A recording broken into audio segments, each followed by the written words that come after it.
This is New Amsterdam Season 4, Episode 15, discussion/review, titled Two Doors. And I gotta say, very, very true to name, man, because there was a lot of decisions to be made in this episode, and a lot of people had to choose one of those two doors. Let's talk about it. Yo, fight until you make it, yo, don't think it, no, just take it. Don't wait for someone to break it, take control, then don't just take it. Hey, you can make it happen, you just gotta take some action. Take the ship and be the captain. This episode gave me a little bit of a realization. Because I love New Amsterdam. You guys love New Amsterdam. We all love New Amsterdam. But this episode, it wasn't really heavily impacted, but I felt like there were a lot of things going on. You understood the gist of everything that was going on with the entire episode, but I felt like there was a lot of stuff that they wanted you to focus on. Like, sure, everything was kind of brief, but there was a lot of aspects throughout the entire episode they really wanted you to focus on. And normally it's done pretty decently, and I have no complaints about it. But this episode, for me, it felt like they tried to squeeze in just a little too much with this episode for me. Right off rip, honestly, I feel like the whole Iggy aspect could have been left out of this episode. They could have showed Iggy, and then it didn't really have to be like a major thing for him to really deal with this week. But since they did, I really like the case that Iggy was really dealing with this week, because the son was involved in a mass shooting, and he's traumatized, but he's not that traumatized where he needed therapy for it. He went to Iggy for his father because his father is traumatized in the aspect that he believes that the shooting was fake and staged. Now, I wouldn't have gotten behind this as much as I would have had I not seen it in a couple of other shows. And right off the top of my rip, right off rip, I want to say it was on FBI Most Wanted with the whole fake mass shooting aspect. So I've seen that done a couple of times. So I feel like it had a little bit more depth for me because I've seen it done in other shows as well. So Iggy dealing with that this episode, it I don't want to say it weighed on me, but like I understood it a little bit more. And it was a sad aspect for the son to actually have to go through that, because his father didn't believe it happened, but at the same time, as the episode progressed, we see that the father, he was traumatized, and this is his way of dealing with the trauma of him being so worried for his son. And in the end, they decided to reach a nice consensus, and that is the son's not going to bring it up anymore. He just wants to have a relationship with his father. One aspect that I enjoyed totally out of this entire episode was with the holistic doctor and Dr. Wilder and Dr. Wilder's patient. Dr. Wilder was at her ropes because the guy, he seemingly wasn't going to make it to his daughter's wedding. He wanted to, but he wasn't going to make it, man. The wedding was like 3 months away. But Dr. Wilder was at her wit's end because everything she was trying really didn't work anymore. Nothing else was really working at all. So she contacted the holistic doctor. I want to know her. I know her name, but give me a little while to kind of get reacquainted, because this season and this time it's always weird, because we get a couple episodes, everything stops. We get a couple episodes, everything stops. So I'll get her name down packed eventually. But anyway, she showed up to talk to Dr. Water showed up to talk to her, and the chick was like, "Oh yeah, I got this cool little Tibetan stuff that I'm gonna put on there, and it'll make them all better." And Dr. Water was like, "Really? You got something for that?" And she was like, "No, man, this is vinaigrette for my salad." But in the long run, she came to apologize to Dr. Wilder, because she was like, "Well, you are keeping an open mind, and when you came in to talk to me about helping your patient, I kind of just whiffed it." So she decided to help him with the bowls, and it gave this dude some peace, and it kind of gave him a vivid dream concept, if you will, of him attending his daughter's wedding.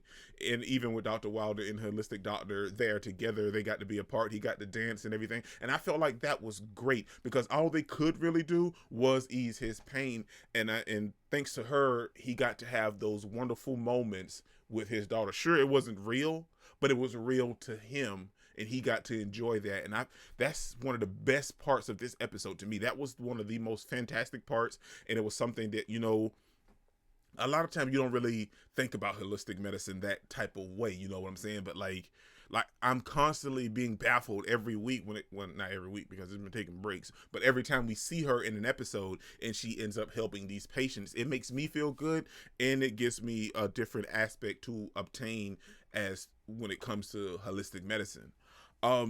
Max this episode. Max was on another ramp this episode. We see he's teaming up with Karen to confront Veronica. And, he was talking to Veronica and trying to give her the option of the 2 doors. And the next thing you know, you got that yummy, yummy, yum. Dude, that was hilarious because it came in like at like a weird moment for Max. But this episode, we see that Max is trying to combat Veronica by teaming with Karen and trying to get a board seat from this urgent medical place that's inside the hospital that's guaranteed a board seat. But with Max dealing with all that, we see that we get like flashbacks of Veronica when she was younger, and she was a I don't know what's the best look, a good wide-eyed open doctor, where she was trying to actually actively save the patients, but she met some resistance with her chief of medicine and her whole outlook. I feel like that kind of changed her whole outlook, especially with the speech that we see that she gave her at the end of the episode.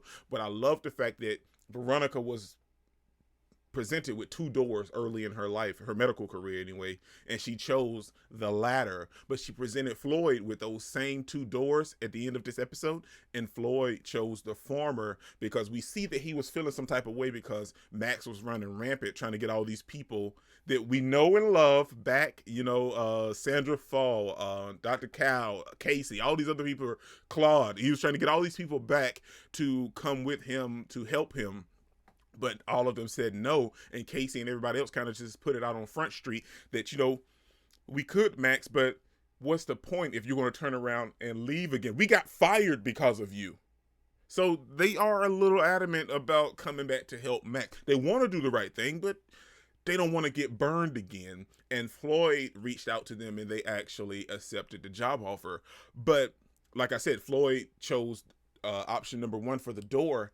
I feel like he chose that because he felt, now we see that this episode, Floyd is kind of getting a little resistance because everybody's kind of looking at him out of the side of their eye. We see you traitor.